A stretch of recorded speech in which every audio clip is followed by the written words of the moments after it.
Well, I'm sitting in my Highfield 380 in my shed. It makes you wonder why. Well, look, the last couple of summers haven't been all that good in Perth.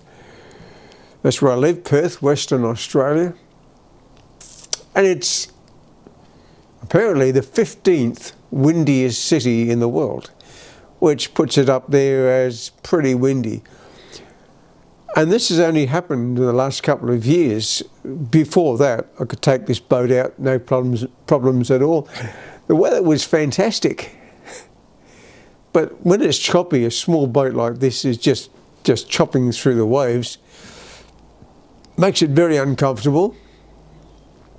At one stage I was looking at my echo sounder and the bottom was wavy like that, and I'm thinking, how come that's so wavy at the bottom? I thought, well, that would be interesting to look at. So dropped anchor, went down below, perfectly flat. I'm thinking, how come my GPS is showing, or the echo sounder, sorry, is showing all this wave? And I realised it's because the transducer that sends a signal down to the bottom is also going like that. So when it's going like that, it's getting a longer distance than it is straight down. So it was making a reading there, a reading there, and a reading there, and making this wavy form on my screen. And there was nothing much down there to see at all. So it makes it very uncomfortable. 3.8 around Perth is a bit small now. I'd say at least around 6 metres. There's a Highfield 5.6, I think, was a nice handy length. If I'd known then what I know now, I think I would have invested in the bigger Highfield rib rather than this one. So what I decided to do, whether I'm mad or not, I don't know, but I thought, well, let's have a look at the water sort of outside Perth, and I could go up or down the coast. To do this, I've got to go into a camping ground if I want to do normal camping. Other than that, I can convert my Prado, my Toyota Prado, into a little camping bed. So I'm working on that at the moment, but I'll show you that in a minute. But you might have noticed this big box on top of the console. Well, the original console for a Highfield 380 is very small. And it also counter levers off this pipe that comes from the seat. And as such, it vibrates up and down with the aforementioned chop. So you can't see the screen of the GPS. You have to slow right down, look at the screen, then speed up again. And every time you want to have a look at something, that's what you had to do. So I've put an upright at the back of the box here. I don't know if you can see it, but just at the back of the box I put an upright down to the deck so it stops it from shaking. Now also another problem I have with the Lowrance is the fact that it's touchscreen. That's what you call it, touchscreen. And after you've been fishing or diving, your fingers get cold, and then your screen doesn't recognise your finger, and then you've got to recalibrate it. And then at one stage, my hands got so cold I couldn't recalibrate it, and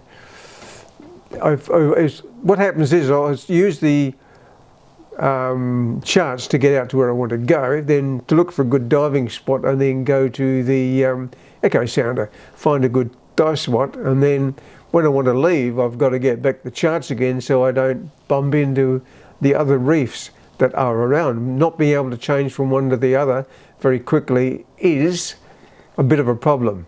Why has that got to do with this black box? Well, what I'll do is I'll show you the inside of the black box. I've added a compass to it as well, because there was a stage where the GPS went out and I didn't have any navigation at all, and I didn't have a compass. So now I've got a compass which illuminates at night time, I hope. and haven't been out at night time since I put the compass on. Did I just mention that that's for my dive flag? A couple of mounts here for my GoPro. I've got a searchlight now fitted there and a light when I'm fishing at night time. These two lights at the front don't run off the crank battery. That's when I'm diving at night time, or sorry, fishing at night time or diving. I use another battery for my compressor or these lights.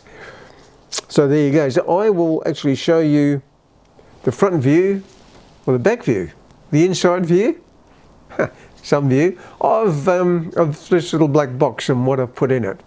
So just hang about. Well, here is the inside of the box.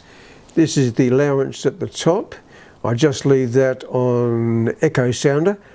Apparently it's not very good to have your echo sounder on when you're not in water, so I've just got it on another display.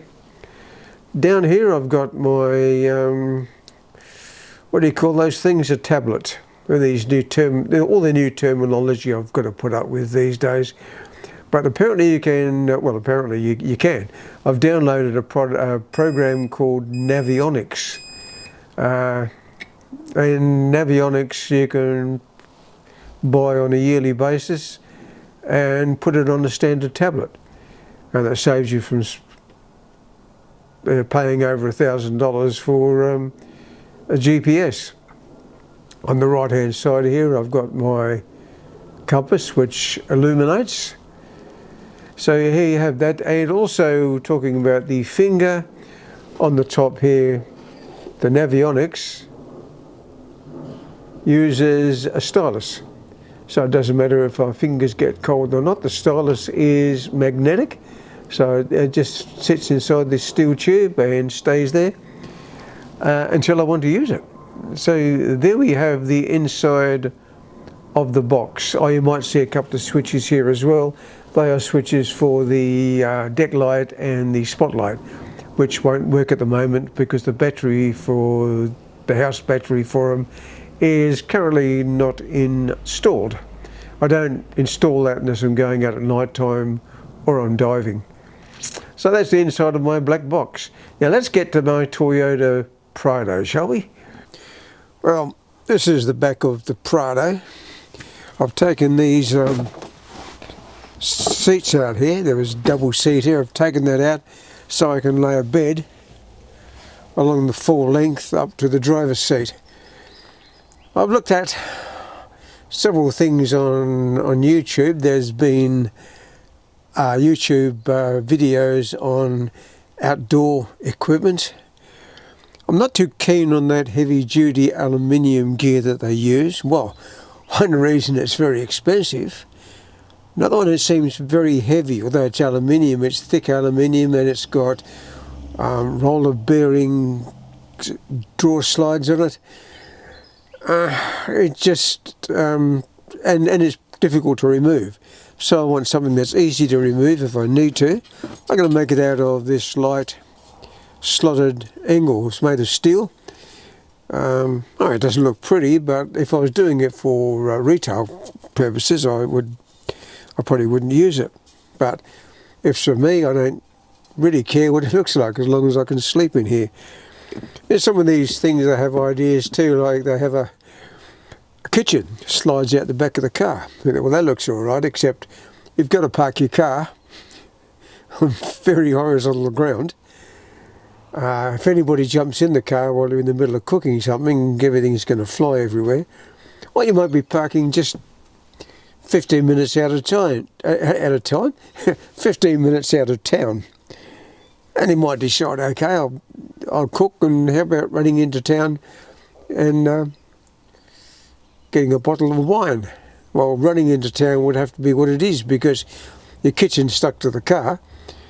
If they run into town, you've got to run next to it. It reminds me of those FBI guys, the FBI agents, running next to the president's car. That's what you'd have to do. You have to run alongside the kitchen while the guy drives to town. Never mind. So anyway, that's the start. To put a bed in here. And then the bed's the main thing.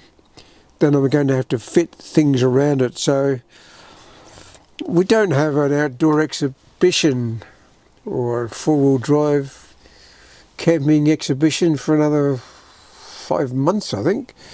So I might have to look at a few outdoor stores to see what's around.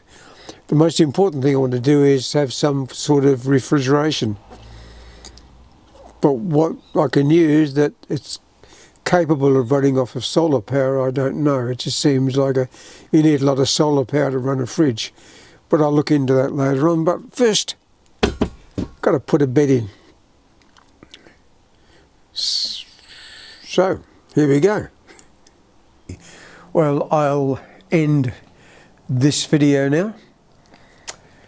And I'll get back to you when I've got some of the bed construction underway.